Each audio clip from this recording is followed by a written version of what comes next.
guys, Steph here. Welcome back to my channel. If you are anything like me, you were binge watching Stranger Things all weekend long. Turn around, there's so much to see. I'm singing the Neverending Story, you guys, because they referenced it in this season of Stranger Things, and as soon as they started singing that song, a tear honestly came down my eye. Neverending Story is one of my all-time favorite movies, and Stranger Things, they know how to get you with their 80s references, you guys. It's amazing.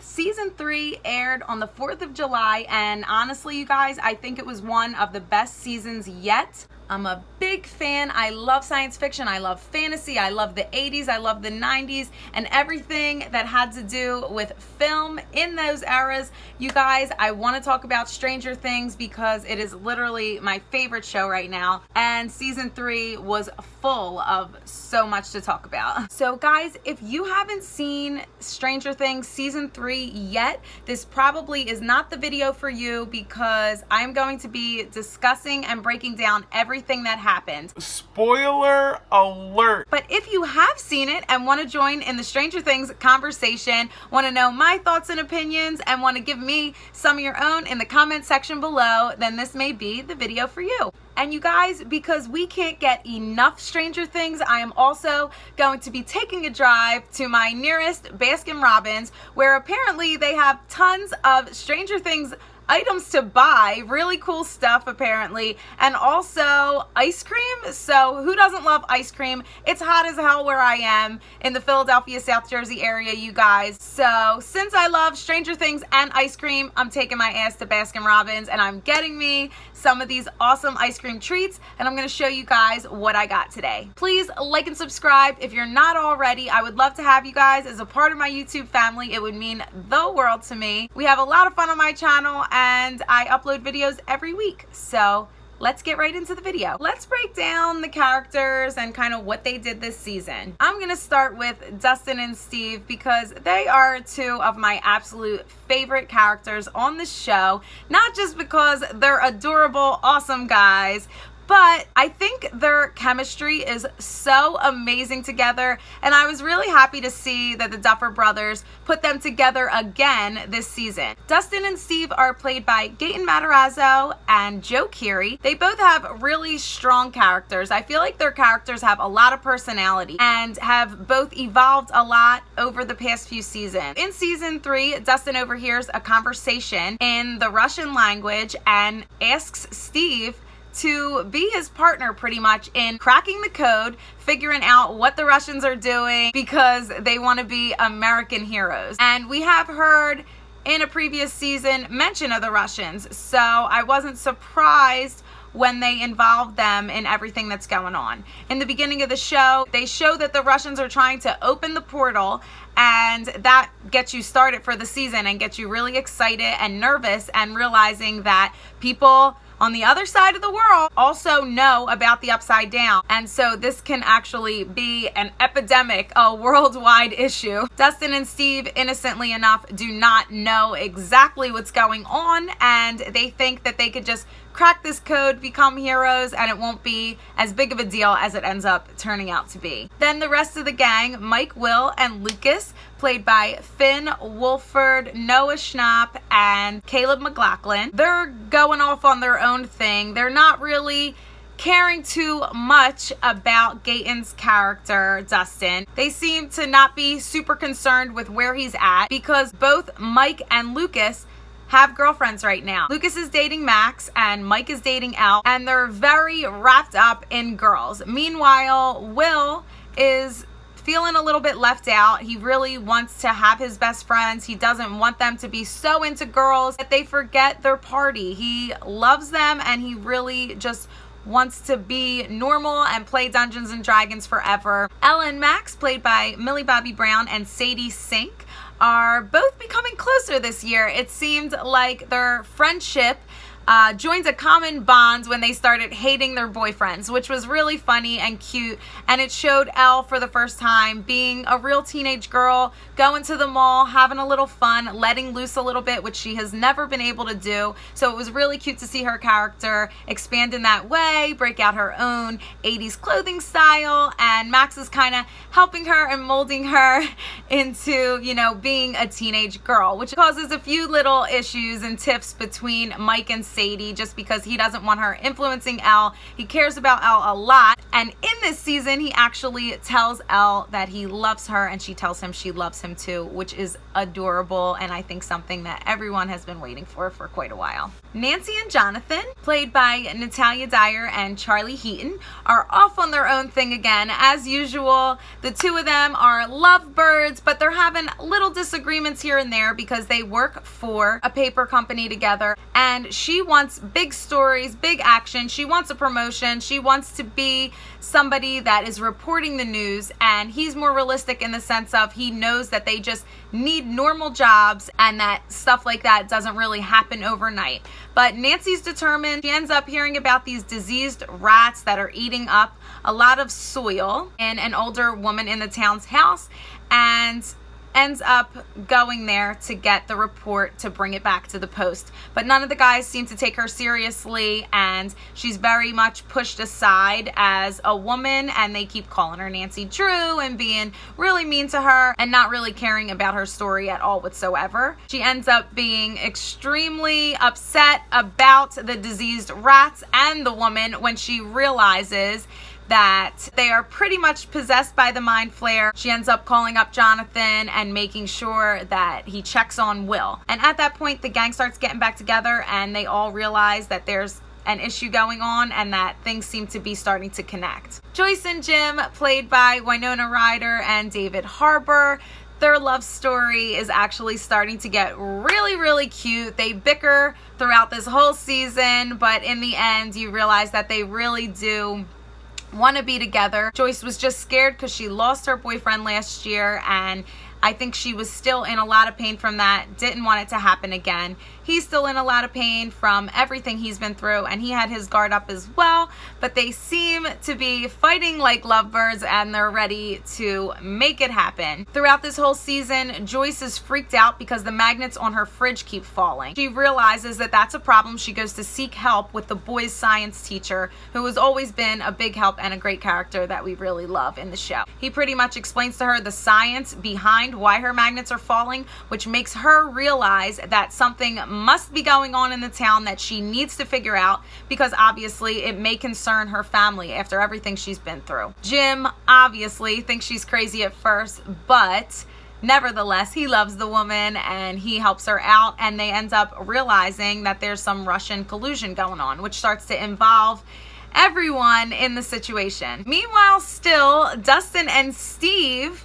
are fighting some crazy battles. Steve works at Scoops Ahoy ice cream store, and he meets a girl named Robin, played by Maya Hawke, who is actually able to speak a few languages and helps them interpret what the Russians have been saying the whole time. The gang decides to use Caleb's sister to unlock a door that lets them into where the Russians have their whole setup, and this is all happening under a place called the Starcourt Mall. They end up free falling down an elevator into a pretty serious underground situation and laboratory extravaganza, and these kids get themselves into a ton of trouble, getting caught, getting tortured. So much trauma, all because the idiots just wanted to be American heroes. And at this point, they don't even know that any of this is also related to everything they've already been through in previous seasons. Joyce and Jim end up going to the mayor and realizing that the mayor has a lot of involvement as well with the Russians, knows everything that's going on, knows they built the mall. So that causes a lot of issues between Jim and the mayor, and now the Russians know that Jim and Joyce are onto them, and now they are after them as well. So much happens in this show at once. It's completely insane, but That's what keeps you on your toes, keeps you excited. I love this show for that because you are never bored. You're constantly on the edge of your seat, super excited for what's going to happen next. Meanwhile, the girls, Elle and Max, while they're mad at their boyfriends, they decide to spy on them. And Elle goes into her thoughts to reach the boys. They're not doing anything serious. They're just goofing around, being dumb, saying stupid stuff about the girls. But she also spies on Billy, Max's brother, and accidentally sees something that she doesn't expect to see, which is him on top of another lifeguard that he works with and her screaming in agony. Elle and Max, of course, decide to investigate the situation because they realize that this is not good.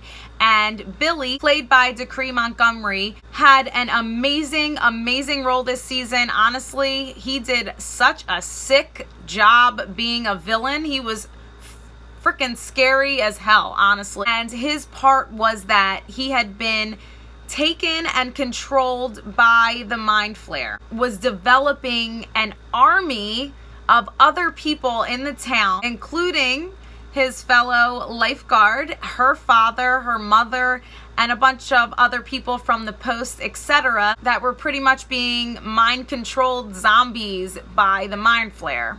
They were calling them the Flayed because they were completely not themselves. And their goal was to take over the world and kill Elle, all her friends, everyone around her. So not a good situation, very scary.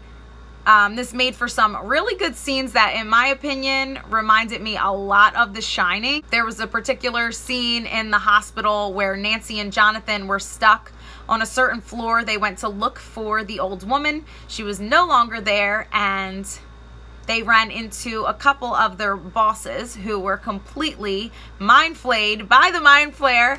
And you can only imagine that that was honestly a scene that could have been in a horror movie. So for all the horror fans out there, if you think that the science fiction and fantasy of this show isn't scary enough, I think this season was pretty scary and added a really good horror factor for anyone that is an actual horror fan out there. Joyce and Jim take a hostage Russian that can translate, who ends up really helping them, not wanting to hurt them at all whatsoever, and he ends up dying for the cause, but he was a really great guy and was a big help through all of this. They also brought in a character from the season prior who had helped Nancy and Jonathan, and he was helping them along the way as well because he was the only person that Jim Hopper knew spoke Russian, and honestly, he did a wonderful job in this season, and I thought he was such a cool addition and so fun to have around, and I hope he's in more seasons to come. Finally, once Joyce and Jim realize what's going on, then they know for sure that their kids must be involved, and they realize that their kids are in the Starcourt Mall.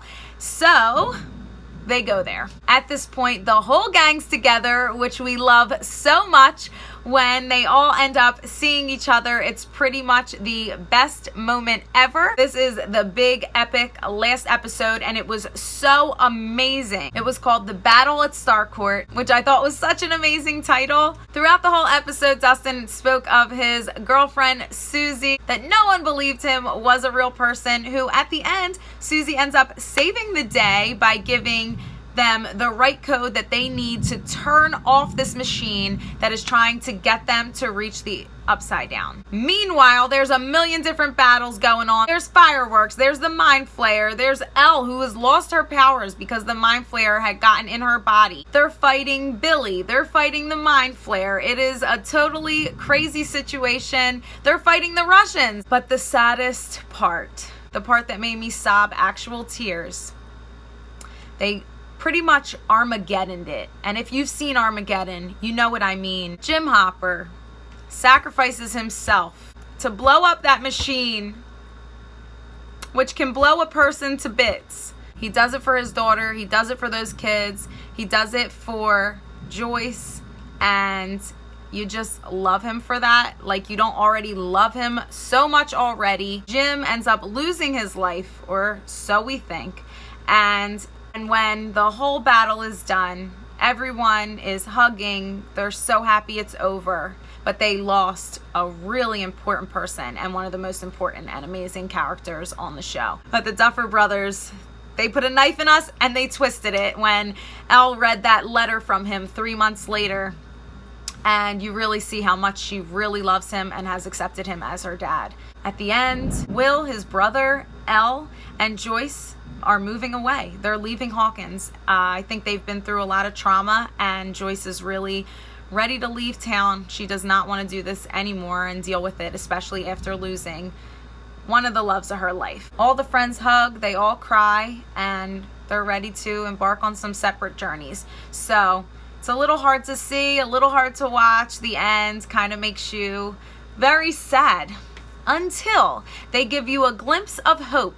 You think the show's over, but it comes back. It shows you Russia, where there are a bunch of different cells, jail cells. A Russian walks by and says, "No, not the American. Take this guy," which gives you a glimpse of hope that Jim Hopper is still alive. And that was amazing that they did that, because I was literally sobbing, and then instantly after, I was jumping in the air like, yes, this is so amazing. I was so happy. Them saying not the American made you know that the American that they were talking about was him. Or at least I think it was him. Let me know what you think, you guys, in the comments. That was the glimmer of hope that next season is going to be so awesome. Going to find him, and this isn't over. Oh, and then they fed that other jail guy to a Demogorgon. So that showed us also that they might already have a portal to the Upside Down open in Russia. All I know is we're gonna need 500 people just like Elle to end up stopping this from happening all over the world, and I am so excited for the upcoming seasons. I hope this show lasts forever. You guys, let me know what you think in the comments section below. I'm gonna take my ass right now to Baskin Robbins. I hope I gave you guys a pretty good rundown of what happened. I'm sure I left out some details, but I hope you guys enjoyed this video. I needed somebody to tell all this information to, blurt it all out. Let's go eat some ice cream. We made it. Baskin Robbins. Stranger Things ice cream, here I come.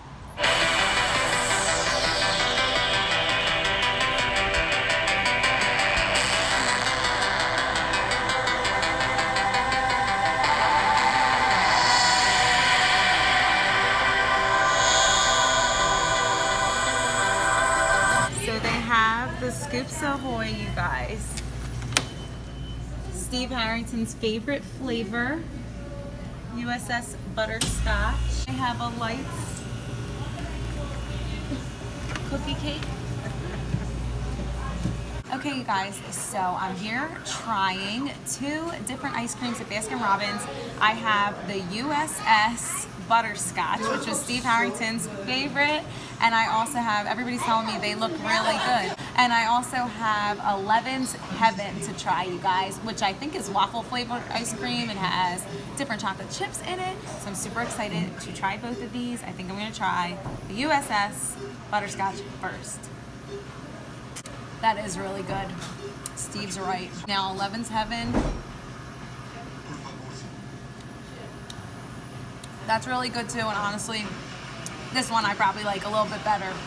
Delicious, you guys. They were all out of the Scoops Ahoy shirts, so I am a little disappointed, but I'm gonna eat these, and I'm gonna be happy, I'm sure, after I eat these. So I hope you guys enjoyed this video. Please like and subscribe if you're not already. I love you guys. Bye.